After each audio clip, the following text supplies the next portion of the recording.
بہت پرانے زمانے کی بات ہے۔ ملک نیلاستان اپنی شان و شوکت، محلوں کی چمک اور ایک نہایت عادل بادشاہ سلطان نایاب کے نام سے مشہور تھا۔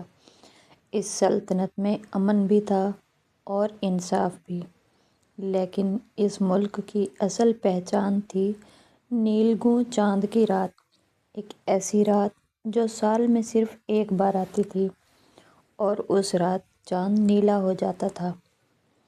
کہا جاتا تھا کہ اس رات پیدا ہونے والا بچہ غیبی نعمتوں، روشن دل اور غیر معمولی تقدیر کا مالک ہوتا ہے۔ اسی نیلگوں چاند کی رات سلطان نایاب کے ہاں ایک بیٹی پیدا ہوئی، ایک چاند جیسی نورانی آنکھوں والی بچی جس کا نام رکھا گیا شہزادی نیل پری۔ پورے ملک میں جشن منایا گیا، لیکن اسی رات پہاڑوں کے پار کالے جنگل کے اندر رہنے والے سیاہ جادوگر ذہیل کی آنکھوں میں چمک آ گئی۔ وہ غررایا، نیل چاند کی پیدائش، مطلب وہ بچی مستقبل میں میرے سیاہ جادو کو ختم کر سکتی ہے۔ اگر وہ بڑی ہو گئی تو میرا خاتمہ یقینی ہے، مجھے اسے ہر حال میں حاصل کرنا ہوگا۔ لیکن محل کے چاروں طرف چاندی کے محافظ تعویذ تھے، اس لیے وہ بچی تک نہیں پہنچ سکتا تھا۔ شہزادی نیل پری اب 12 سال کی ہو چکی تھی، نہایت نیک دل، بہادر اور سب کی محبوب۔ بادشاہ نایاب اس کی حفاظت کے لیے ملک کے بہترین پہرے دار چن چکا تھا، اور انہی پہرے داروں میں ایک نوجوان تھا، شہزادہ ارسلان، وزیر اعظم کا بیٹا، مگر نیل پری کا راز اس سے بھی چھپا رکھا گیا تھا۔ سب کچھ ٹھیک چل رہا تھا کہ ایک رات محل میں ایک بوڑھی عورت پہنچی، پھٹے کپڑے، کانپتی آواز اور آنکھوں میں خوف۔ وہ دربار میں گری اور بولی، بادشاہ سلامت، میری بیٹی کو ایک کالے پر والے جن نے اٹھا لیا، وہ پہاڑی درے سیاہ کی طرف گیا ہے، خدا کے لیے اسے بچائیے۔ پورا دربار سناٹے میں آ گیا۔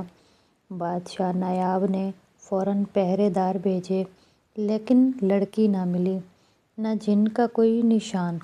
صرف ایک شخص تھا جو مسلسل بے چینی سے ہاتھ مل رہا تھا، کیونکہ وہ سیاہ جادوگر ذہیل کا خفیہ ساتھی تھا، اور وہ جانتا تھا کہ یہ سب ڈرامہ اصل میں نیل پری کو حاصل کرنے کے منصوبے کی پہلی کڑی ہے۔ اگلے ہی دن وزیر اعظم بہانہ کر کے محل سے نکلا، اس کا بیٹا ارسلان پیچھے پیچھے ہو لیا۔ وزیر جنگل میں گیا اور 3 بار پکارا، ذہیل، ذہیل، ذہیل، اور ہوا میں دھواں پھیلا۔ درخت جھوم اٹھے اور ایک سیاہ جن نمودار ہوا۔ اس کے کان بڑے، آنکھیں سرخ اور جسم کوئلے کی طرح کالا تھا۔ وہ پھنکارا، نیل پری کو میرے حوالے کر دو، اس کے بدلے میں پورا ملک تمہیں دے دوں گا۔ ارسلان یہ سب ایک جھاڑی کے پیچھے چھپا دیکھ رہا تھا۔ اس کے قدم لڑکھڑا گئے، ایسا لگ رہا تھا جیسے زمین اس کے نیچے سے نکل رہی ہو۔ اگلی رات محل میں کہرام مچ گیا۔ شہزادی نیل پری غائب تھی۔ کمرے کی دیوار پر سیاہ دھوئیں کا ایک نشان تھا جو صرف ذہیل کے جادو سے بنتا تھا۔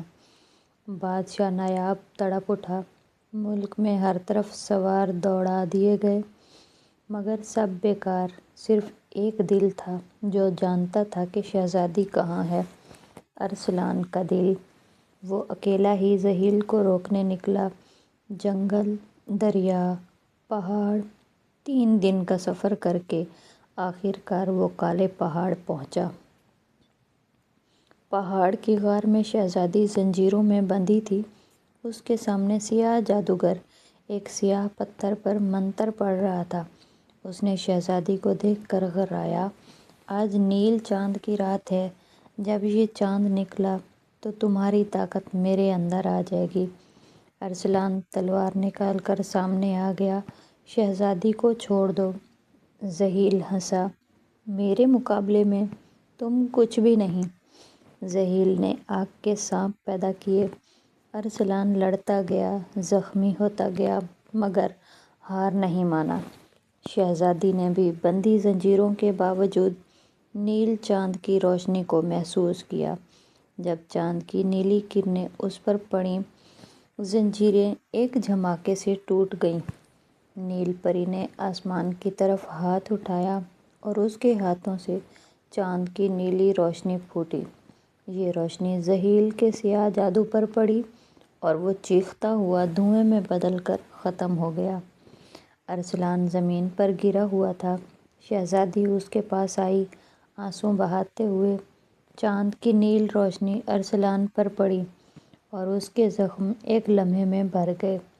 ارسلان اور نیل پری دونوں محل لوٹے۔ وزیر اعظم رستم کو زحیل سے ساز باز کے جرم میں قید کر دیا گیا۔ پورے ملک میں جشن منایا گیا اور کچھ سال بعد نیل چاند کی رات دوبارہ آئی، لیکن اس بار خوف نہیں، خوشیوں کے ساتھ، کیونکہ اسی رات ارسلان